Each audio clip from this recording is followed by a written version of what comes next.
बिस्मिल्लाहिर्रहमानिर्रहीम।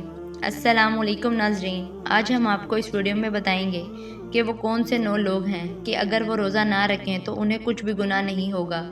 यानी उन लोगों को रमज़ान में रोज़ा ना रखने पर छूट है। हर मुसलमान मर्द और औरत जो बालिग हो, अपने होशो हवास में हो, उस पर रमज़ान के रोज़े फ़र्ज हैं, यानी कि इसके लिए पूरे महीने के रोज़े रखना ज़रूरी है। और अगर वो उनकी फ़र्जियत का इनकार करता है तो वो काफिर है और बिला वजह रोज़ा छोड़ना गुनाह भी है। लेकिन आप जानते हैं कि 9 लोग ऐसे भी हैं जिन्हें रमज़ान के महीने में रोज़ा ना रखने की छूट है। ये 9 लोग रमज़ान के महीने में रोज़ा छोड़ सकते हैं। मुहतरम नाज़रीन, इरशाद बारी ताला है कि ए ईमान वालो, तुम पर रोज़े फ़र्ज किए गए हैं जैसे तुमसे पहले लोगों पर फर्ज किए गए थे, ताकि तुम परहेजगार बन जाओ। रोज़ा दीन इस्लाम का एक अहम सतून है और इसके बगैर एक मुसलमान का दीन मुकम्मल नहीं होता। अल्लाह ने तमाम इंसानों के अच्छे और बुरे अमाल की जांच और पूरा पूरा बदला देने, नेकों को उनकी नेकी पर इनाम और बुरों को उनकी बुराई पर सजा का वादा फरमाया है। और ये बात ज़हन नशीन कर लेनी चाहिए कि अल्लाह का वादा पक्का वादा होता है। एक रेत के जर्रे के बराबर नेकी या एक रेत के जर्रे के बराबर बुराई करने पर पूरी जजा और सजा मिलेगी। लेकिन अल्लाह पाक बहुत रहीम भी है और रहमान भी है, इसीलिए तो उसकी रहमत हमारे गुनाहों पर गालिब है। अल्लाह पाक के काम में दिन में 5 नमाजें अदा करने और रमजान के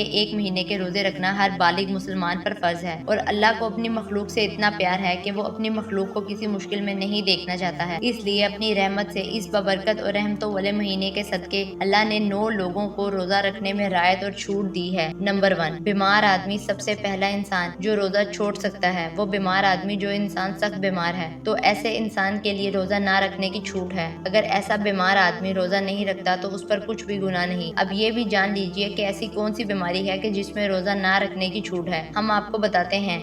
यहाँ पर इन बीमारियों की बात नहीं हो रही जो कि आम तौर पर नॉर्मल लोगों को होती हैं, जैसा कि अगर किसी के सर में दर्द हो गया हो या घुटने में दर्द हो गया हो या किसी को सर्दी या जुकाम लग गया हो, इस पर उसने रोजा छोड़ दिया तो ऐसा करना बिल्कुल भी जायज नहीं है। ऐसे लोगों को रोजा रखना जरूरी है। यहाँ पर बीमारियों से मुराद ऐसी बीमारी जिसमें जान बचाने का खतरा होता है। यहाँ पर बीमारियों से मुराद ऐसी बीमारी है जिसमें इंसान की जान जाने का खतरा होता है। तो इस बात का ऐसे पता चलता है कि अगर कोई माहिर डॉक्टर आपको ये कह दे कि अगर आप भूखे प्यासे रहे तो रोजा रखने से आपकी जान को खतरा है, तो या फिर डॉक्टर आपसे ये कह दे कि अगर आपने रोजा रखा तो आपकी बीमारी ठीक नहीं होगी या आपकी बीमारी और बढ़ जाएगी, तो ऐसी सूरत में रमजान के महीने में रोजा छोड़ना जायज है। लेकिन छोटी मोटी बीमारियों में रोजा छोड़ना जायज नहीं। अब यहाँ पर अगर किसी ने रोजे छोड़ दिए हैं तो याद रखें कि उसे उन रोजों को बाद में रखना पड़ेगा, यानी उनको अपने छोड़े हुए रोजों को कज़ा करना पड़ेगा जब इसकी बीमारी दूर हो जाएगी। और अब अगर इसकी बीमारी ऐसी है कि वो कभी ठीक ही नहीं होगी और उसका आखिरी वक्त करीब आ गया, तो ऐसे में वो अपने घर वालों को ये वसीयत करे कि मेरे इतने रोजे छूट गए हैं कि वो इनका फिदिया अदा कर दें।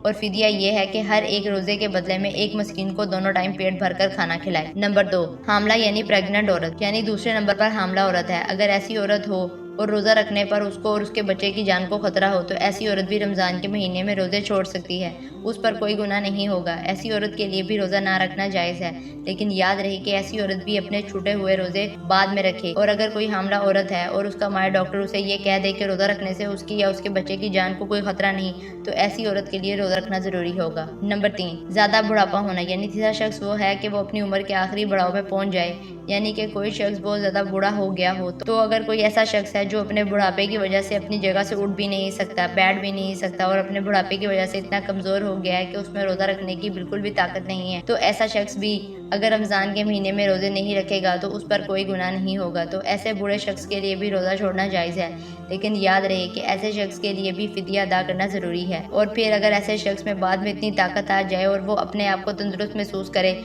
उसको चाहिए कि वो अपने छूटे हुए रोजे रख ले, उनकी कज़ा करे। नंबर 4, दूध पिलाने वाली औरत। यहाँ ये बात भी वाज़िया कर दें कि पहले ज़माने में ऐसी औरतें हुआ करती थी जो लोगों के बच्चों को दूध पिलाने का काम किया करती थी। वो लोगों के बच्चों को अपने साथ ले जाया करती थी और 2 या 2.5 साल के इस बच्चे को दूध पिलाया करती थी और उन्हें दाया कहा जाता था। ऐसी औरतों के लिए भी रमजान में रोजे ना रखने पर छूट है जो बच्चे को दूध पिलाती हैं। लेकिन चूंकि अब ऐसा ज़माना नहीं रहा, लिहाजा ऐसी औरत जो अपने बच्चे को दूध पिलाती है, अगर उनका डॉक्टर उन्हें ये कह दे कि उनके रोजे रखने की वजह से उनके बच्चे को खतरा है, तो ऐसी माओं को भी रोजा छोड़ने पर कुछ गुनाह नहीं। लेकिन याद रहे कि ऐसी ایسی عورتوں کو بھی بعد میں ان روزوں کی قضا کرنا ہوگی۔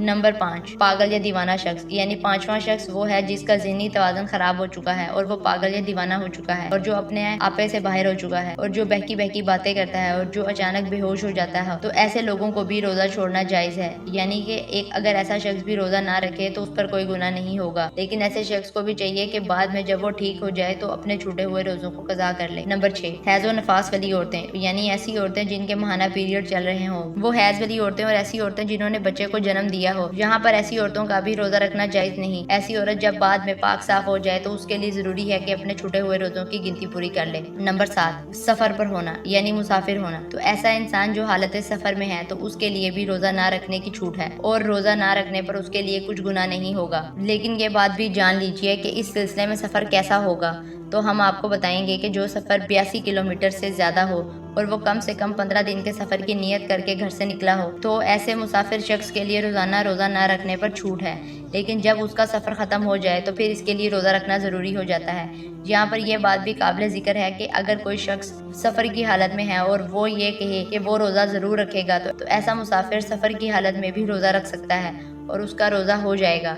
بس اگر سفر آسان ہے تو روزہ رکھ سکتا ہے، لیکن اگر روزہ نہ بھی رکھے تو اس پر کچھ گناہ نہیں۔ نمبر 8، ایسا شخص جس کی جان جانے کا خطرہ ہو، یعنی اگر کوئی شخص تلوار لے کر اس کے پاس آ جائے اور یہ کہنے لگے کہ اگر تم روزہ رکھو گے تو میں تمہاری گردن کاٹ دوں گا، یعنی تمہیں مار دوں گا، اور اسے اپنی جان جانے کا خطرہ ہو، تو ایسے شخص کے لیے بھی روزہ نہ رکھنے پر چھوٹ ہے۔ لیکن یاد رہے کہ ایسے شخص کے لیے جب وہ ایسی صورتحال سے باہر نکل جائے تو اس کی جان کو خطرہ نہ ہو تو بعد میں اس کے لیے اپنے چھوٹے ہوئے روزوں کی قضا لازم ہو جائے گی۔ نمبر 9، بالغ بچہ، یعنی جیسا کہ آپ سب یہ بات جانتے ہیں کہ روزہ ہر بالغ انسان پر فرض ہے جو اپنے ہوش و حواس میں ہو، اس طرح روزہ نابالغ بچے پر فرض نہیں۔ اگر کوئی نابالغ بچہ روزہ نہیں رکھتا تو اس پر کوئی گناہ نہیں ہوگا اور اسے نہ رکھنے پر چھوٹ ہے، لیکن اگر کوئی بچہ 10 سال کی عمر کو پہنچ جائے اور اس میں روزہ رکھنے کی طاقت آ جائے تو اس کو چاہیے کہ وہ روزہ رکھنا شروع کر دے، اور اگر ایسا بچہ روزہ نہ رکھے تو اس کے گھر والوں کو چاہیے کہ اس پر سختی کریں اور اسے روزہ ضرور رکھوائیں۔ محترم ناظرین، ایک حدیث ہے جس کا مفہوم کچھ اس طرح ہے